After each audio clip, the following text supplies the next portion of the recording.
que selon vous, professeur, est-ce qu'il n'est pas urgent aujourd'hui pour le continent africain de se prémunir des chocs exogènes que vous connaissez très bien, des tensions géopolitiques, ce qui permettra véritablement d'éviter ou alors de minimiser, de réduire nos vulnérabilités structurelles?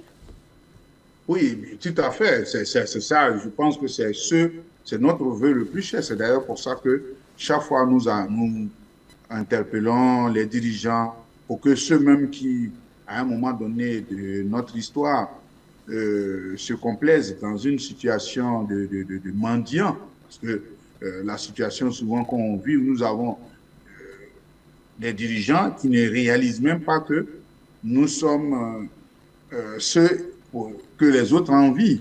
Comment on peut être dans l'eau potable et puis avoir soif, c'est ce qui se passe avec l'Afrique. Donc, en réalité, c'est ça. C'est d'ailleurs pour ça que là, nous voyons l'avènement de l'AES comme quelque chose de bénéfique. Parce qu'on aurait dû créer depuis longtemps des pôles très forts en Afrique de l'Ouest, en Afrique centrale, en Afrique du Sud, même en Afrique de l'Est, au nord de l'Afrique, des pôles avec des échanges qui vont se faire. Les autres sont obligés de venir vers nous. Aujourd'hui, en termes de technologie, comme on le voit, tout à l'heure, mon frère Adama l'a dit, parce que le développement, il y a deux éléments qui sont très importants. Mais le premier facteur, ce sont les ressources humaines. Vous laissez un morceau de fer, il ne va jamais dans le sol, il ne va jamais se transformer. C'est le génie humain qui va extraire le sol le fer du sol et va le transformer. Donc, en termes ici, ce qu'il faut, c'est plutôt créer des écoles. Nous avons des écoles. Je ne suis pas contre les philosophes, les historiens, mais je dis, nous devons d'abord avoir des pays où on doit privilégier, par exemple, la formation, par exemple, des ingénieurs. Ça dit que des secteurs qui sont propres à notre pays, à chaque pays du monde. Vous prenez, par exemple, je prends l'exemple, si vous prenez le Burkina Faso, on doit plutôt privilégier, par exemple, au niveau du secteur minier, ainsi de suite. Même chose au sein du pays de l'AES. Si nous prenons le Cameroun, nous devons réfléchir sur, comment on appelle, des ingénieurs agricoles, parce que là-bas, comme en Côte d'Ivoire, vous avez donc cette terre-là où les choses, où un certain nombre de ressources poussent. Mais ça ne sert à rien, par exemple, de planter du café, du cacao, de se taper la poitrine. On est le premier producteur de café, ça sert à quoi en fait? Combien d'entre nous boivent le café le matin, ou bien le chocolat. Le chocolat, on va l'utiliser autrement que de récupérer des terres qui doivent attendre 2-3 ans avant de produire, alors qu'on peut produire des éléments dont nous consommons. Vous voyez? Donc, il y a ce génie-là à développer. Donc, c'est d'abord les ressources humaines. Parce qu'une fois les ressources humaines sont faites, nous avons les ressources naturelles qui sont là. Donc, c'est ce génie-là. Donc, cela doit d'abord, comme nous sommes dans un monde capitaliste où l'agression fait partie de la norme, dans ce monde dominé par les Occidentaux, d'abord, la première des choses, c'est d'avoir des armées bien équipées. Parce que vous avez vu, les gens ont tourné autour comment on appelle, de la Russie. Personne n'a osé aller attaquer la Russie. Israël a tenté, il y a 2 mois, de s'amuser. Elle attaque, bien sûr, les peuples où il n'y a pas d'armée en tant que telle, mais elle s'est amusée avec l'Iran. Hop, on était obligé, les États-Unis étaient obligés de s'interposer pour ne pas que, comment on appelle Israël, qu'on prenait pour, soi-disant, une terre bénie de Dieu miraculeuse. On était obligé d'arrêter ça pour ne pas qu'ils perdent la face.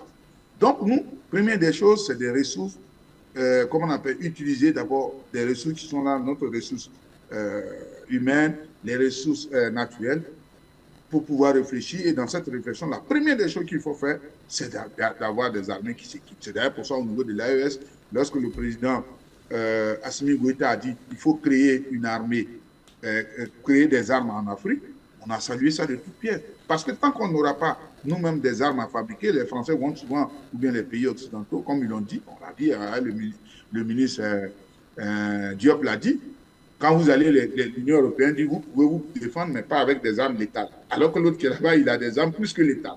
Vous voyez? Donc, il faut d'abord garantir la sécurité. Parce que c'est ça qui fait l'élément important. Un individu, il y a 2 choses, sa sécurité physique et sa sécurité alimentaire. Donc, nous devons réfléchir à ces différents éléments.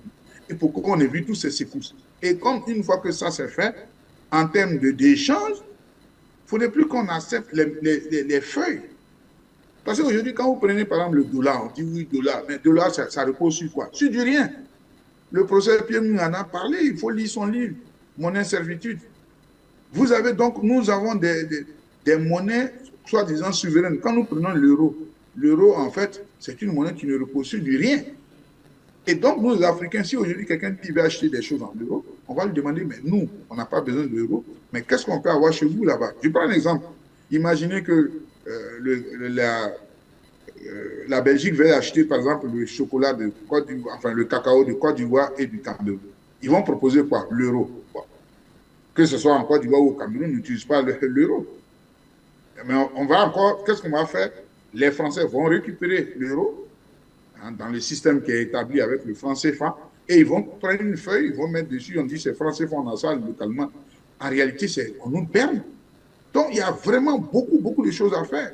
Donc, pour qu'on puisse être, comment on appelle, je vais dire, à l'abri de ces secousses, la question de la monnaie est une question fondamentale. Parce que la monnaie, c'est un peu comme le sang. Quand vous avez mal à la dent, quand vous allez le médecin, la première des choses, il récupère votre sang pour voir quels sont les éléments qui ont circulé dedans. La monnaie, aujourd'hui, dans un système capitaliste, c'est l'élément important. Donc, il nous faut une monnaie, pas une monnaie satellitaire, ou une monnaie satellite. Aujourd'hui, on parle du Naira, on parle du CEDI, excusez-moi, ça c'est un premier qui l'a dit, ce sont les monnaies satellites. C'est-à-dire que ces monnaies-là sont arrimées à des monnaies soi-disant fortes, mais qui elles-mêmes ne reposent sur du rien. Donc, si nous, on veut faire une monnaie, je pense que c'est cette réflexion qui est en train d'être faite au niveau de l'AES, c'est que, par exemple, si on crée, je prends, imaginez, on n'a pas de la monnaie AES, elle va reposer sur de l'or, elle va reposer sur, par exemple, l'uranium, ainsi de suite, de telle sorte que si on veut t'acheter, les gens se disent, bon, en retour, comme on n'a pas, nous, on peut te donner l'uranium en retour. Donc, la question de la monnaie est une question centrale et je pense qu'au niveau de l'AES, une fois que c'est fait, ces histoires de fluctuations et autres, tout ça, c'est des choses qu'on peut éviter parce que nous aurons maîtrisé notre monnaie. Aujourd'hui, en termes d'économistes, il y a beaucoup d'économistes qui sont là. Il y a donc cette réflexion endogène à faire. C'est la seule possibilité pour que nous ne soyons pas chaque fois en train de tanguer parce qu'il y a un petit vent qui vient. Et on est là parce qu'on est dans un système soi-disant international qui a imposé ses lois et que nous sommes toujours là en train de suivre. C'est nous qui récitons chaque fois. Oui, que dit la communauté internationale, que dit les textes de la communauté internationale, eux-mêmes qui soi-disant les ont imposés ne les respectent jamais. Donc nous, on met ça de côté. S'il y a des lois, c'est véritablement d'avoir des lois à nous-mêmes. Et là, il faut absolument, je dis bien absolument, des gens qui sont des patriotes, des panafricains qui croient à un avenir meilleur de l'Afrique. Et ça, je pense qu'il n'y a même pas de débat. C'est ce que nous chantons, nous disons, nous crions de tout notre vœu. Et c'est d'ailleurs pour ça que nous avons toujours aimé Afrique Média pour ce combat qui a été mené depuis longtemps. Et nous pensons véritablement qu'il n'y a que ça, c'est-à-dire l'unité africaine. Si on ne peut pas le faire dans l'immédiat, au moins faisons de manière, je veux dire, régionale, de telle sorte qu'on puisse, à un moment donné, avec le marché qui d'ici 2050 sera le plus grand marché au monde, voir comment nous allons faire de telle sorte que tous ces différents petits coups qui arrivent là ne nous ébranlent pas. Réfléchissons de manière endogène, on n'est pas obligé de créer le système qui est fait chez eux. Notre objectif, ce n'est pas de reproduire l'Occident en Afrique, c'est de partir de créer une Afrique avec ses propres valeurs, avec ses propres paradigmes. C'est ça dont il s'agit. Et vous savez très bien qu'une émission sur la monnaie, une monnaie unique africaine, pour reprendre le professeur Nicolas Bou, qui parlait dans une de ses réflexions, il parlait de la nécessité d'avoir le MUA, une monnaie unique africaine, avoir un débat justement sur une monnaie propre au continent africain, du moins à différentes sous-régions, pourquoi pas. C'est un débat qui prendra peut-être 4 heures, du moins le timing du grand débat panafricain. Et donc, on aura encore l'occasion de revenir sur cette thématique même concernant la monnaie, sur le franc CFA. Vraiment, c'est une préoccupation qui demeure et ce sujet continue de faire couler beaucoup d'encre et de salive. On y reviendra, professeur, peut-être avec la complicité du présentateur de dimanche, pourquoi pas, qui nous fera le plaisir, peut-être en accueil, de revenir là-dessus, ou alors dans d'autres rendez-vous du savoir. Monsieur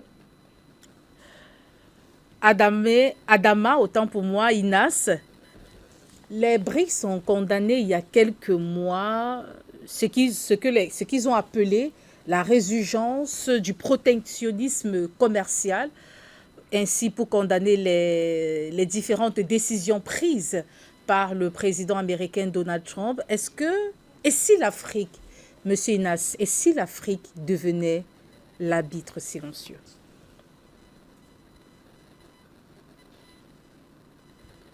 Monsieur Inas, vous avez la parole.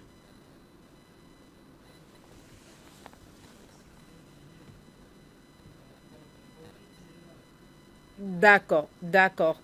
Le temps de permettre à Monsieur Inas d'assurer une bonne liaison avec nous. Monsieur Louchima, la question, je vous la renvoie. Et si l'Afrique devenait l'arbitre silencieux? Potentialité pour devenir l'arbitre silencieux, sauf que il y a un manque d'action collective. C'est ça la véritable question.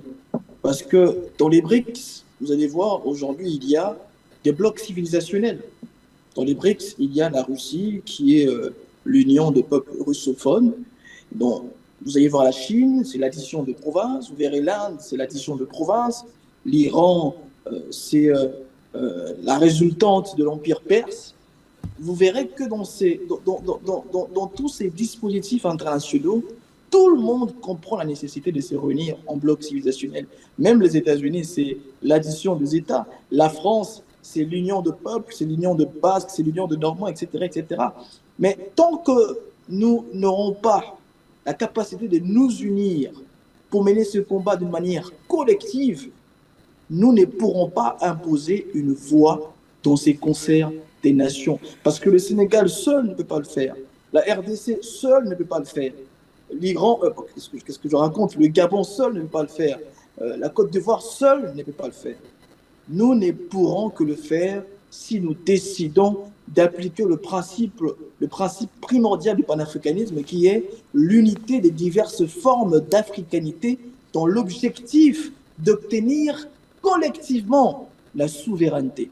Alors, il faut réinventer notre pensée collective parce que sans cette pensée collective, on ne pourra pas justement jouer ce rôle d'arbitre parce qu'aujourd'hui, les BRICS ont pour objectif la dédollarisation de l'économie mondiale et les Américains veulent maintenir ce statu quo.